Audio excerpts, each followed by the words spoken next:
Please welcome to the stage Lea Karam.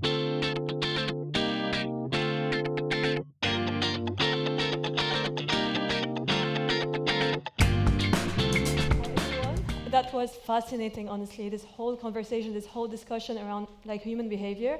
You know, like Nigel talked about human influence, about persuasion, about trust, about impact, and about how we need to actually adopt and use new ways to connect with people. A lot of those learnings, because again, we're all humans, translate into our industry. So I want to take you through today. I think it's going to be like a 30-minute conversation, and then we left about 5 minutes for Q&As. I want to take you through a journey around the modern marketing and media ecosystem. So that picture was actually at MIPCOM in Cannes 2 weeks ago. It was a big marketing and media event where we got legacy media brands, so from the BBC to Universal to ITV, to connect with the creator economy, with YouTube, with TikTok, with Snapchat, because we all live in a new era of influence. So again, I want to take you through that journey. We'll talk about the new types of kind of connections with consumer and the new frameworks that we actually have to adopt and deploy. We'll talk about, obviously, algorithms and the new ways that we should actually connect with people. I think I need a clicker. It's right there. I'm a behavioral scientist, and everyone thinks I can use my mind for things, but I actually can't use my mind to kind of switch slides. So basically, in the last decade, and that's a big conversation that we've been having at the moment, a lot of people are talking about winning attention, grabbing attention, making sure that we can create impact within this kind of era and kind of this ecosystem of noise. But within that time, there's not a lot of conversation, there aren't a lot of strategies around actually earning that attention. And you can't really earn that attention if you don't understand people and you don't understand consumers. So a big thing that we do in the industry as well is debunk a lot of myths. So when we talk about attention, there are actually a lot of myths around attention in the media and the marketing industry, and we'll crack those myths. So at the moment, we talk a lot about attention spans. So let's create, and again, I work with tech companies, you know, we kind of develop that and that new content ecosystem. Let's create shorter, let's create a snappier, let's create for the scroll, let's create something that we can actually engage people in a kind of one moment and one fleeting moment and not engage them throughout. But actually, we don't live in a world within the marketing industry of shorter attention spans. We live in a world of shorter filters. As humans, we built those sharper mechanisms where we're able to filter out information quicker. We haven't stopped paying attention. If we start saying that we stop paying attention, we'll see less interesting stories, less connection, more of those kind of fleeting moments, but humans need stories. We need to connect. We live in a world where we want to participate and engage as well. So that's a big myth that we need to kind of debunk within the industry. So this is the filtering process. It's a modern filtering process that we put together, because a big thing that we're seeing at the moment is we are, and brands are, designing for attention. But actually, when you design for attention, it's not about creating things where, again, you just need to get a fleeting moment. You need to understand that there's a modern filtering process that's happening when you design your brand strategy and your marketing strategy. Because we've got a lot of content overload, we've got this media fragmentation, and all of that is happening at the same time. If you don't create signals and you don't build a touchpoint strategy that's relevant to your users and to your audience and to your community and your consumers, they're just going to kind of shut down and engage differently. So we built those like advanced mechanisms where we filter in and filter out information. When you grab that attention, we are willing, and humans are willing, to engage for a longer period of time. So again, it's not about attention spans, it's not about creating shorter, because if the industry keeps creating shorter, we'll end up in a world of less engagement, when actually your communities are creating content in real time. When you grab their attention, they participate as well. They become as part of your universe. They create the content, they remix the content. So what behavioral science tells us about human behavior and modern human behavior is very different to the strategies that we're seeing at the moment in terms of creating shorter, snappier. You could use that, you could build short-form content, you could build micro-content, you can develop that ecosystem, but make sure that you integrate that within a broader world and within your strategy as a brand as well. So again, we are feeding at the moment into what we call the doom scroll. So it's not just about the fact that we've got so many different platforms that are out there, and where obviously the younger generation as well is just scrolling through them. We are our own victims. We end up developing something that counteracts the real human behavior that Nigel spoke about as well, in terms of building that trust, building that equity, building that long-term relationship. So that's the first thing I wanted to speak about. We need to stop interrupting and start connecting. That means that we need to understand the filtering processes and mechanisms that your modern audiences have right now. Not create shorter, but create an ecosystem where you build the signals that appeal to them in terms of your brand strategy, and then you build across different types of media as well. So the filtering span, as a behavioral scientist, it requires putting your audience first. We talked about people first, human first, and audience first. So there are a lot, and I cluster that into four categories. There are a lot of ways to do that. The first way is to understand the cognitive biases, the heuristics, the mental shortcuts that your audiences have when they connect with you as well. The science of influence and decision that Nigel spoke about is so relevant to our industry. And if we use that ethically and in a good way, then there's a lot of positive impact that we can have, especially with the younger generation.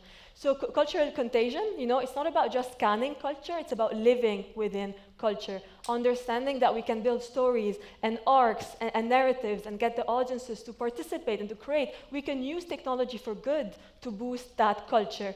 Now the third one is the application of behavioral principles. So understanding the patterns, color psychology, semantics, tone of voice, all of those elements, trust me, if you implement those in your campaigns, the results are just skyrocket when you include those interventions. And again, audience intelligence, we live in a world of data, but not enough insights. So if you translate the wealth of data that you've got online and offline, within the experience economy, but also your audience lives in real time, if you're able to capture that, then you'll be a better reflection of what they really want and what they really expect from you. So that filtering span, those new filtering mechanisms that audiences have intuitively developed, because they exist, because they don't want less, they just filter out things that are not relevant to them. It means that you need to dig further into how to connect with them, build a brand universe, and build an ecosystem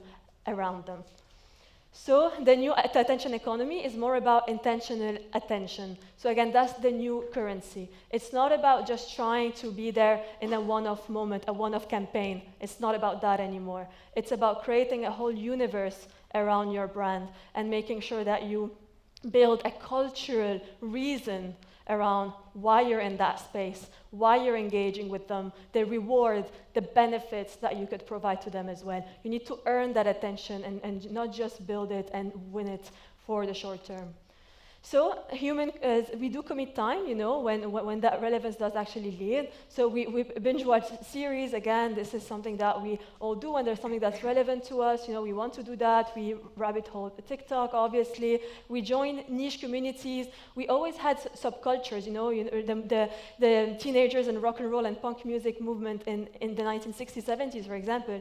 Obviously, it existed, but now you've got subcultures within that you can find on social. So there are niche communities that exist at the moment. That's the modern marketing landscape that we live in. And we are the audience psychology and audience science experts. We do that on an hourly basis and daily basis. And those are the things that we see coming out as well. And again, they remake and remix stories. The reason that I'm very passionate about saying that attention spans in marketing haven't decreased that much is because whenever you're able, and we see that with our clients, whenever you're able to earn that attention, whenever you really earn it, your audience then takes in those stories. They take in your universe, your ecosystem. They play with it.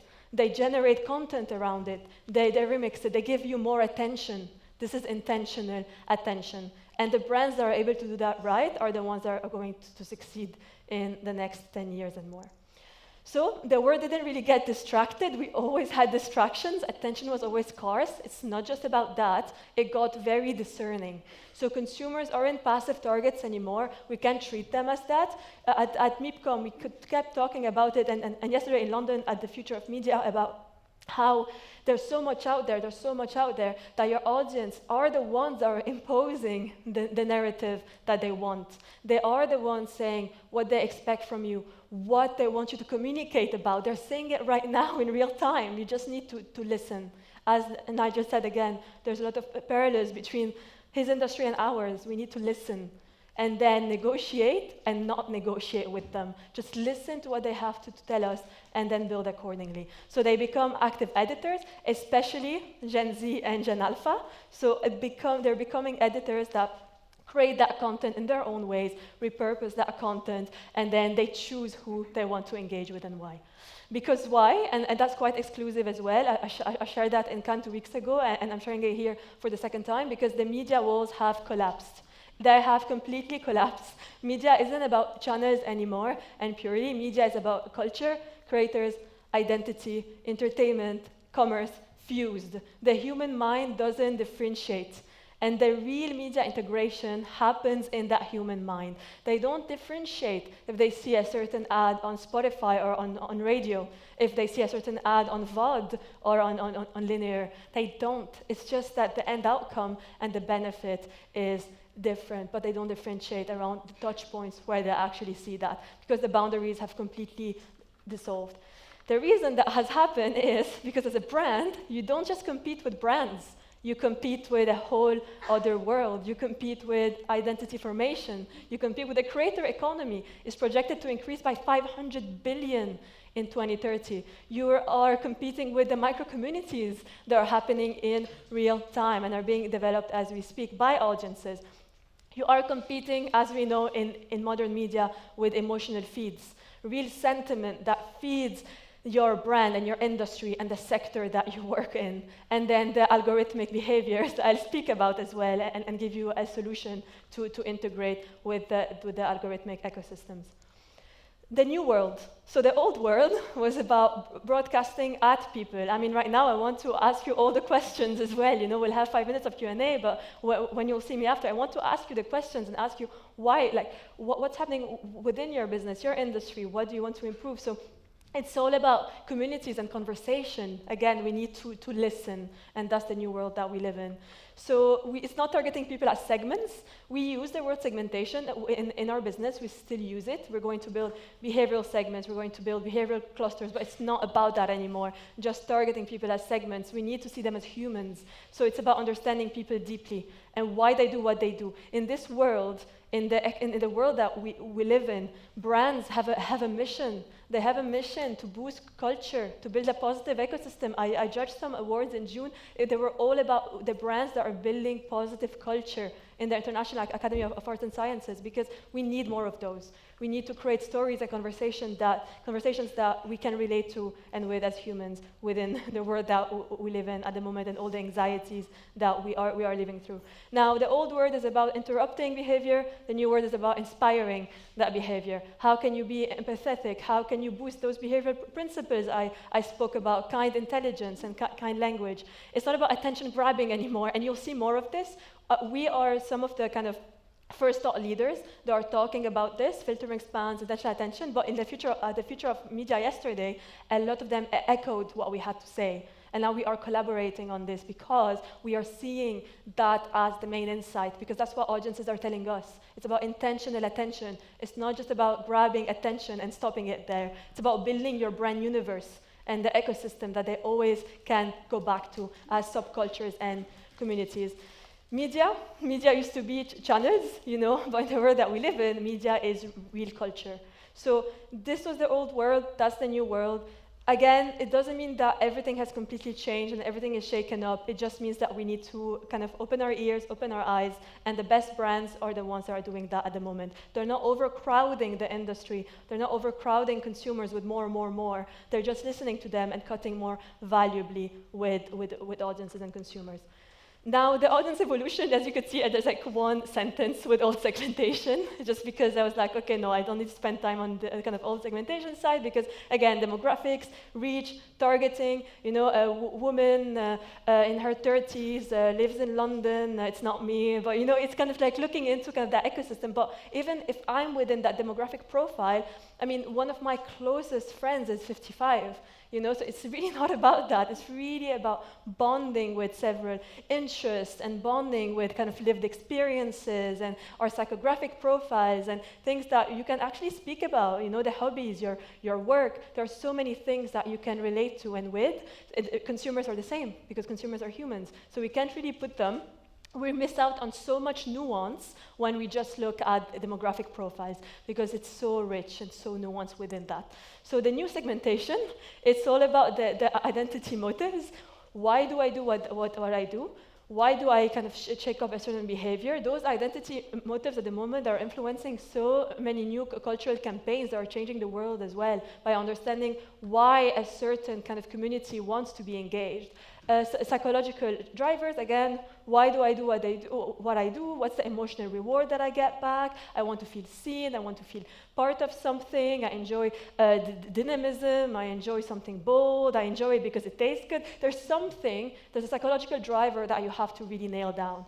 Cultural belonging, you'll hear me say the word culture over and over again. Culture is really not about forcing culture. Culture is being a catalyst, listening to the conversations and jumping on those cultural shifts and the moments that make up the world we live in and that influence your sector. What's gorgeous about culture, and at South by Southwest in London in June, we had that. For example, I hosted a stage, we had a drag queen, we had BMMU, we had Olivia Atwood, Love Island, then we had Jonathan Dickens, Adele's manager, then we had Dina Asher-Smith, so we had sports, we had, again, arts and entertainment, we had like reality TV all meshed in one.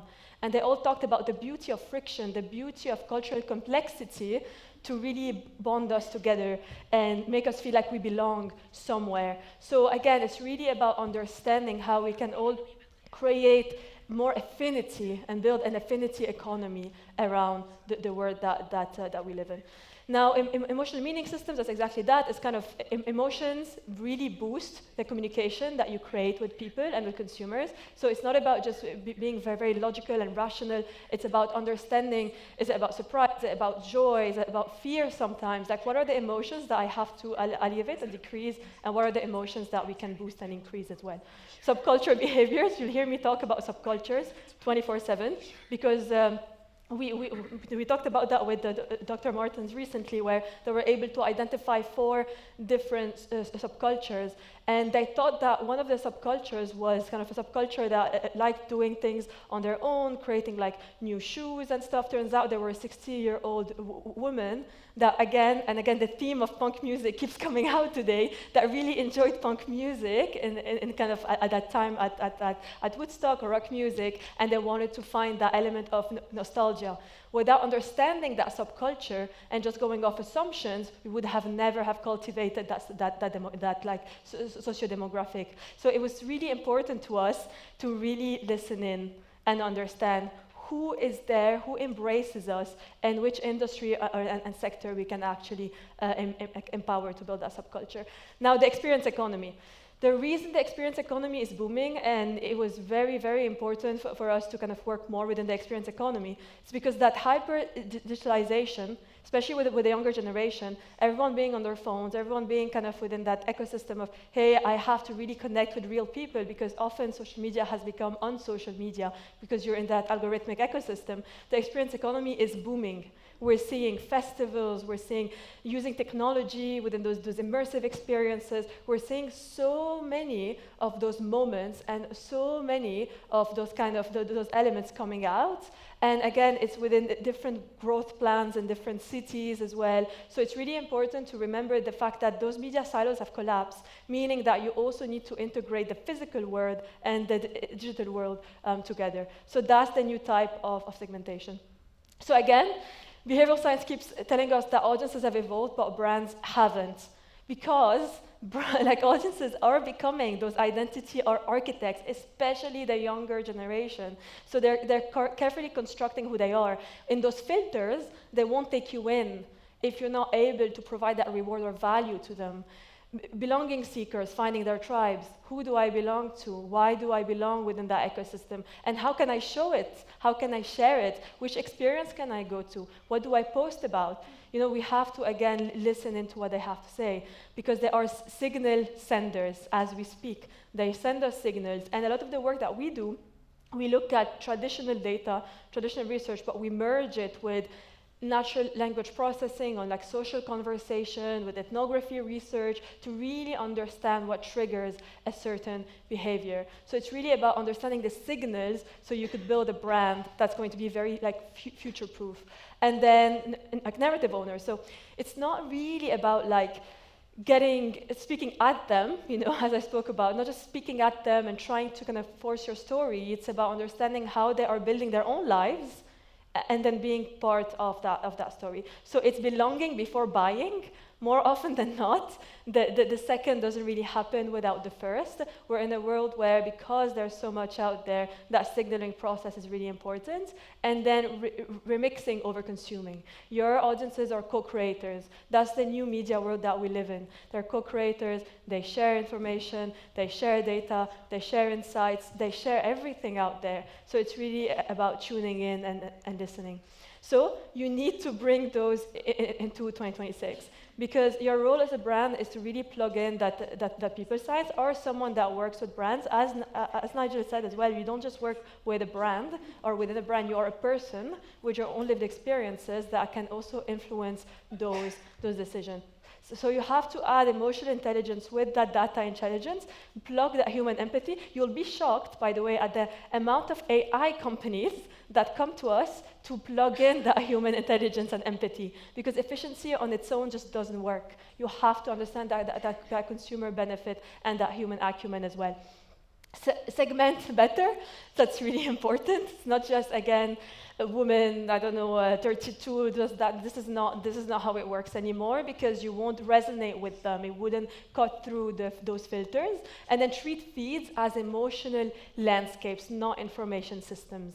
Again, what behavioral science and even behavioral economics in like the 1950s, 1960s, what it tells us about people is whenever there's a certain connection, a conversation, you have to build that exchange. And once you understand where that exchange comes from, then you can influence more. So if you understand kind of the emotions that they carry and a certain behavior, you can also plug that into color psychology. You know, the use of certain colors changes everything. You know, for example, this is a quick example with a media company they were about to launch a new show. So what we did is we scraped the IMDb reviews of that show.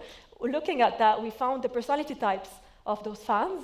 And those fans, they were Doctor Who fans, they were very introverted. So we literally did this small behavioral intervention where we changed the copy from uppercase to lowercase, because I don't want the brand to scream at them. And it increased CTR by 230%. And we also changed the copy to escape to the world of Doctor Who. Again, all those things, you are mirroring that human behavior. Those things are fundamental. They're important today. I'm on that stage today. You'll hear more about this in a year, more about this in 2 years, more about this in 3 years. So the brands are adopting behavioral insights and adopting that new way and that real way of seeing things are the ones that are going to dominate in the future. So this is a better example than what I just told you, but for emotional connection, you need to go from demographics to mindset. The old way was all about 18 to 24, Gen Z females invested in fashion and beauty. Great, everyone is doing that. Everyone is doing it. Every single brand or fashion brand, if everyone does that, there's no differentiation. The right brands at the moment, the full L'Oréal campaign was all about the new way. It was about really understanding that they're creators of self-aesthetic who remix brand. They're in that process of co-creation. They remix that brand meaning, and they want to signal belonging and explore their own evolving personal narratives. And again, not a shock that L'Oréal played on the new reality in that campaign 2 weeks ago.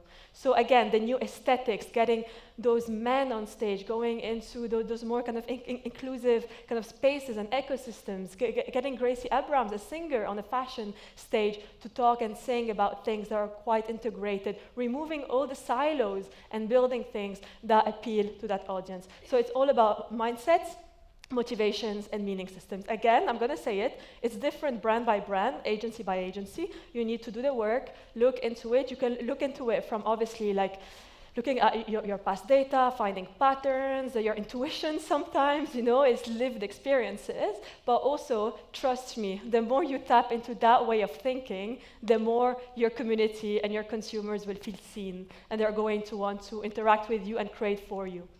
So the proof is in platform. So I also see it a lot with the TikTok and Snapchat, for example.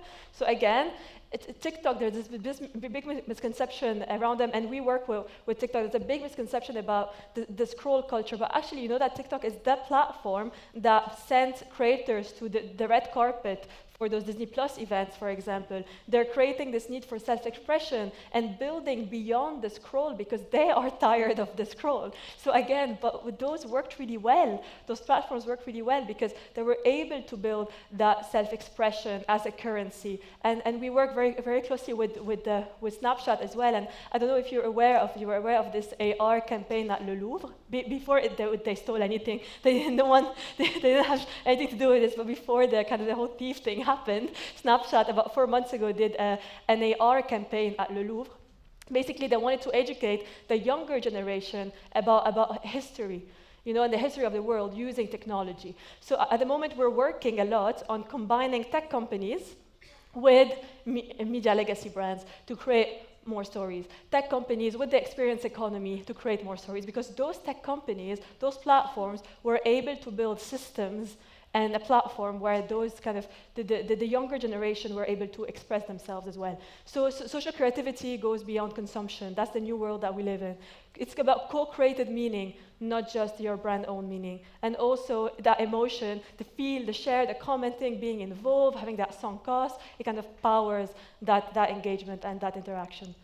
So brands are mistaking this evolution, as I just said, for designing for scrolls. That's not the case. It's more about getting and being given new opportunities to use those platforms to connect, and that's why those platforms are entering the short to long form ecosystems, because those communities are asking for more, and that's why they're engaging and working with top brands to be able to build communities and culture. So the algorithms, to end with that, again, I could speak about algorithms for 3 days, so I won't overwhelm you with that. If you have questions on that, we can speak about it after in the Q&A. But algorithms should be leveraged to drive that. We have them. Why not boost positivity within those algorithms? As a brand, you have something massive to do with algorithms right now. There's such an interesting opportunity for you to jump on the new age media ecosystem. So why? Because at the moment, audiences are self-designing within those algorithms. They're certifying belonging. You open your app, you're in a certain world. They are performing that signaling that you need as well and being given that information. And they are curating their self-mythology. So it's really about understanding that algorithms have defined insights. They have defined and redefined the signals that we're in. And within our tech lab, we do a lot of research around algorithms. And I've actually worked with a big media brand to put them, so a legacy like broadcasters, to put them on top of the TikTok algorithm to reduce misinformation and get the younger generation to adopt and read more factual news. So as a brand, you can do a lot of those things. So the behavioral shift, to end with this, we have 8 rules that are happening right now to build the best modern brands with the new changes, the behavioral changes and the scientific changes we're seeing in our industry. The first one is more about culture than content. You have to listen to the conversation and not add to the noise. The more you add to the noise, the more the industry will be overwhelmed, the more your end consumer will be overwhelmed. So you need to really understand the conversation that's happening. It's fluency over borrowing. Stop trying to potentially force a narrative to the audience. Make sure that you speak their language as well. Which then means that the memory that you develop with them, it comes from that meaning. That's why I'm saying, and I'm saying it a lot to brands, stop designing for short attention spans, because you're creating shorter, but as a human, and I call that the speed trap, shorter. But the problem is we have this human depth desire. We need more, and we need stories, we need to connect. So build a universe, and a brand universe to create that meaning. And again, rituals over reach, that's behavioral science. You add the triggers, the nudges, to get that repeat emotion and not just that one-off attention at a point in time. Then put participation over presence. When you get that, you filter them into your branded signals, they end up participating, remixing your content, and really, really enjoying your brand presence. It feels so seamless that the purchase just happens in real time. It's depth over data. There's so much data out there, not enough like insights. We're in a knowledge economy. Anyone can access anything, but translating that into something that works and can give you results is very, very, very different. It needs to be human. Then in invitation over broadcast, it's not talking at people anymore, it's talking to them and communicating with them, and then connection over conversion, because conversions grow with that connection. As Nigel said as well, to earn that trust, you have to build a relationship first. Once you build a relationship, once you build that connection, you're then able to kind of scale and grow that. So move from advertiser to cultural catalyst. We're all advertisers. We will remain advertisers, but make sure that you add this kind of, you kind of it's cluster your identity as a cultural catalyst is going to be like a fundamental trait that every best brand will have in the next decade and more. So yeah, that's it for me. And yeah, if there's any questions. Yeah.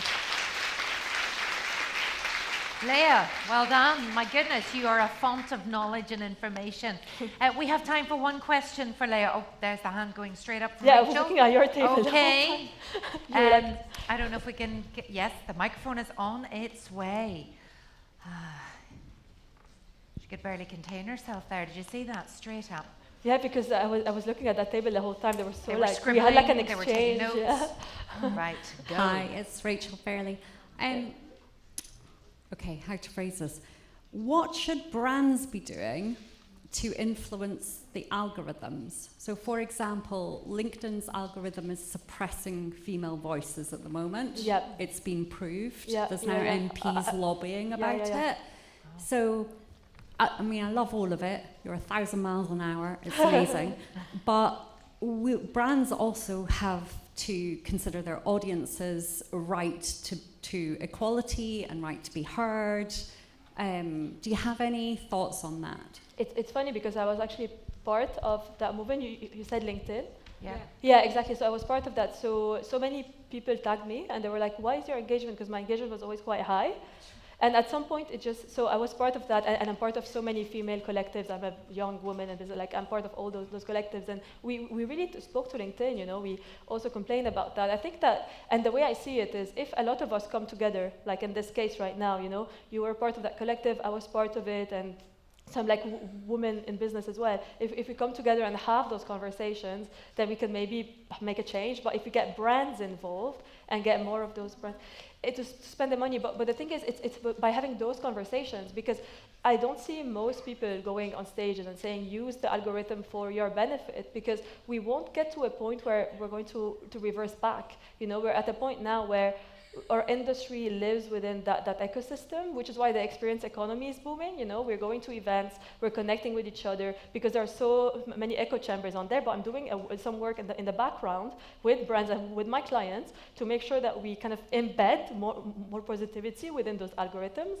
It's a long, I mean, that's why I said I can speak about this for hours, because there's a long way to go, but I was also part of the women that were super visible, and I'm still very visible, but as you know, the engagement has dropped, especially it's a female-owned business as well, so yeah, there's a long way to go, but I think we need to start saying, let's use it to our benefit, because if we put this against this, it does in behavioral insight that doesn't work. We need those incremental wins and incremental gains. So we need to just find ways to do that, and just keep encouraging our clients to spend more money. And just the final thing on this is there's data and there are statistics around how social and human impact then leads to commercial impact and commercial success. So I think also the more we do this, the more we kind of showcase that having that works. I mean, I'm a very diverse person in all aspects of my life. So I think the more we kind of embed this and we kind of get people to adopt this, the more we show them there's value to it, as you said, because there's this monetary outcome, the more we're going to get there. But that's a philosophical question, a long road for us. But I'm excited to see where we can take it. I'll connect you with some people. I'm having big conversations around that at the moment as well. Definitely, So, you two can keep yeah, talking. yeah, because otherwise this. I'll stay on the That stage. is an important issue, absolutely. Yeah. I think we've run out of time, Okay. but once again, oh my goodness, Lea, a font of knowledge and 1,000 good. miles an hour, but brilliant. Thank you so much, Lea Thank you. Karam. Thank you.